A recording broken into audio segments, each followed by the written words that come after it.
Viagra, umuti wongera akanyabugabo cyangwa ubushake bwo gukora imibonano mpuzabitsina.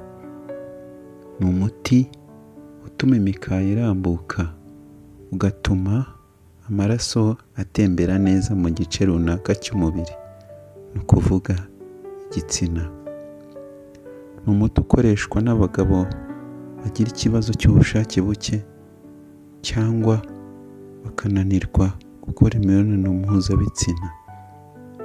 Ubusanzwe uyu muti ukaba wari warakorewe kuvura ibibazo byo gutembera nabi kw'amaraso mu bihaha, bigatuma habaho ko umuntu atahumeka neza.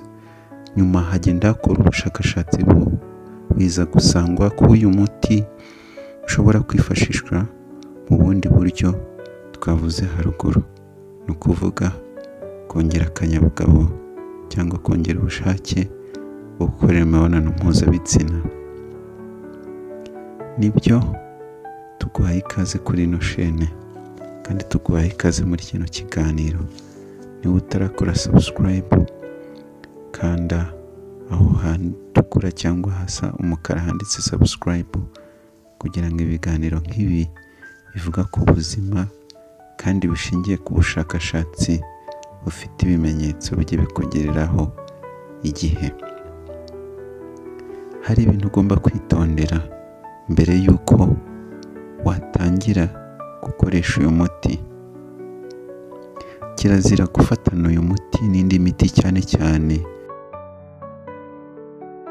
irimo ikinyabutabire cyitwa nitrate cyangwa nitroglycerin, bifashishwa mu kuvura abantu bagize ibibazo by'umutima.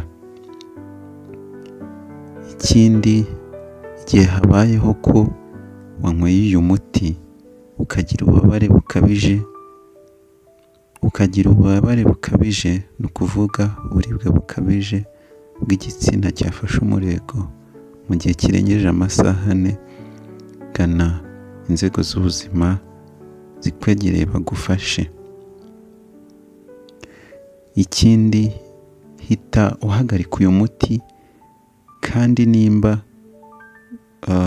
ni ukuvuga ngo hita utangira guhagarika uyu muti cyangwa unahuhagarike burundu igihe uwukoresheje ukabona utangiye kugira ikibazo cyo kureba ibirorirori cyangwa kureba ibidahari.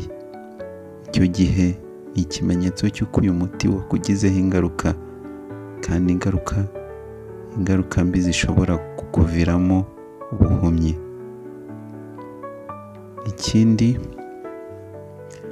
hari ibindi bibazo bitandukanye ugomba kubanza kumenya ko udafite mbere y'uko utangira gukoresha uyu muti wa Viagra. Bizwi ko wongera akanyabugabo ku bagabo cyangwa ku bantu bose bashaka kongera ubushake bwo gukora imibonano mpuzabitsina. Icya mbere, ugomba kuba nta bibazo by'umutima wigeze kugira cyangwa ufite, ni ukuvuga kuba nta bibazo bya heart attack cyangwa umuvuduko, kuba utarigeze kugira stroke se, cyangwa kuba nta bibazo ufite by'imbuzo z'amaraso cyangwa bya kanseri z'amaraso nka leukemia, cyangwa kuva bidahagarara bita hemophilia. Ikindi, ugomba kuba nta burwayi bw'impyiko ufite.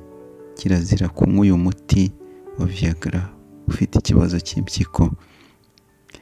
Ikindi, ni ukuba nta burwayi bw'igifu ugomba kuba ufite.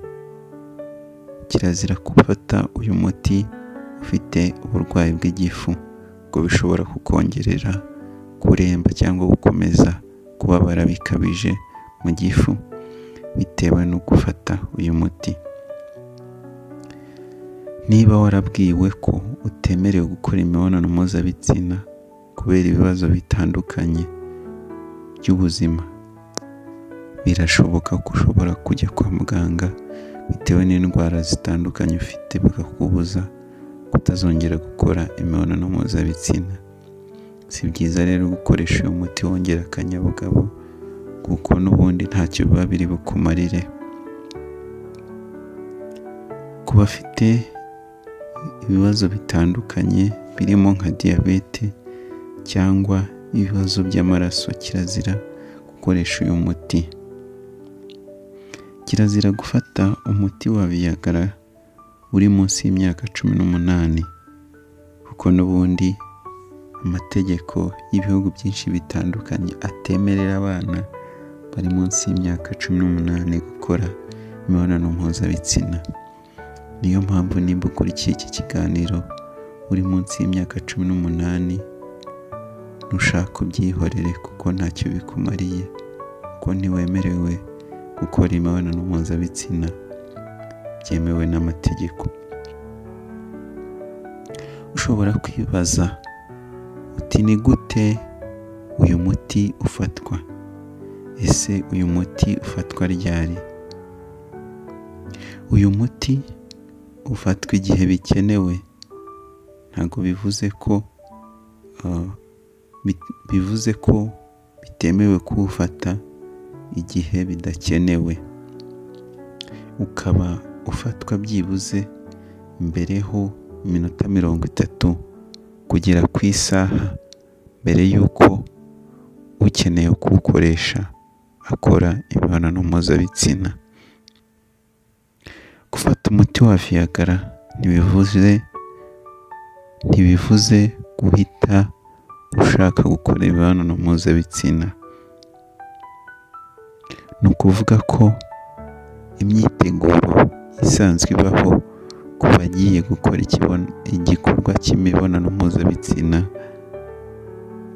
igomba kubaho nk'ubusanzwe. Ntabwo gufata umuti ubwabyo bihita bikubwira ko urahita ushaka gukora imibonano mpuzabitsina. Ikindi, kirazira gufata uyu muti inshuro irenze imwe ku munsi. Bivugwa ko byibuze umuntu wakoresheje uyu muti ashobora kumara amasaha 4 ari kujya agira ubushake budasanzwe bwo gukora imibonano mpuzabitsina. Kirazira kunywa uyu muti wanyweye inzoga cyangwa wanyweye ibisindisha kuko bishobora kukukururira ibibazo bihambaye ku buzima bwawe. Indi miti bibujijwe gufatana n'uyu muti harimo nka za antibiyotike nka clarithromycine, erythromycine n'izindi antibiyotike. Igihe uri kuri za antibiyotike kirazira gukoresha umuti wa Viagra. Ikindi, nimba uri ku miti igabanya ubukana bwa virusi itera sida, kirazira gukoresha umuti wa Viagra ko bishobora kugutera ibibazo bitandukanye.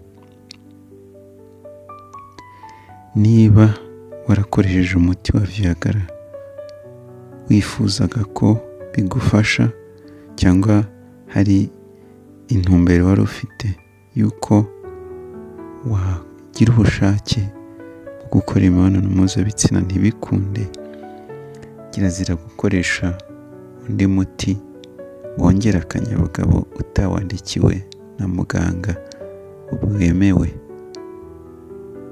Hari indi miti itandukanye ikora nka Viagra, nka yohimbine, indi miti itandukanye nka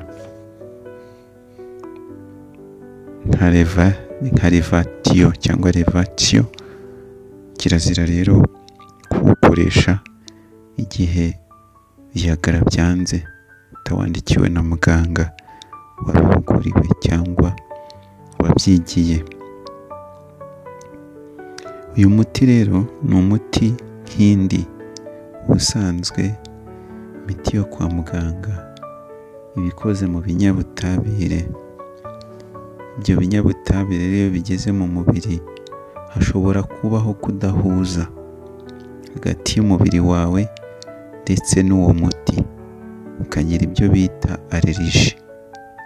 Ibyo bizarangwa no kuba wenda washaka kwishimagura mu mubiri ukabyimbagana mu bice bitandukanye by'umubiri nk'amaguru cyangwa mu maso.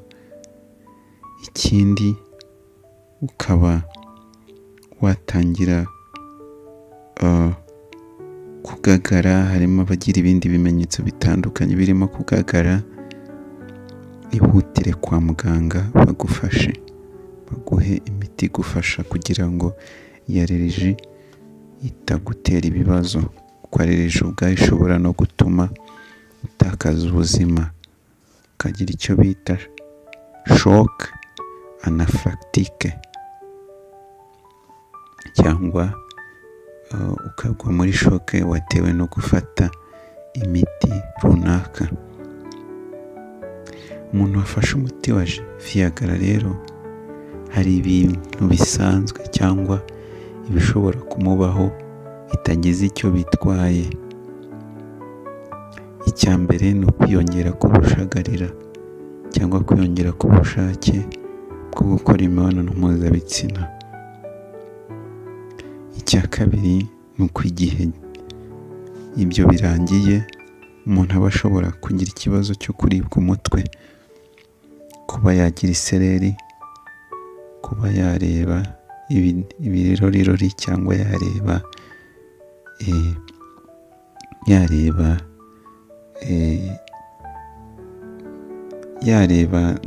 donc yagira ikibazo mu kureba.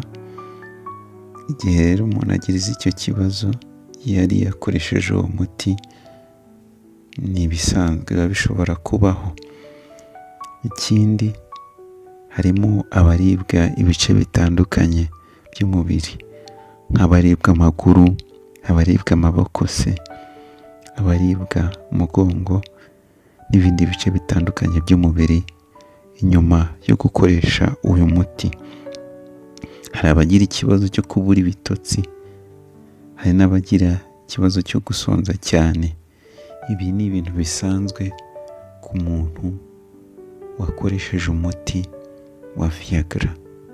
Umuti bizwi ko wongera ubushake bwo gukora imibonano mpuzabitsina cyangwa wongera akanyabugabo. Mu bihugu bitandukanye usanga abantu bibaza bati ese uyu muti wagenewe abagabo gusa?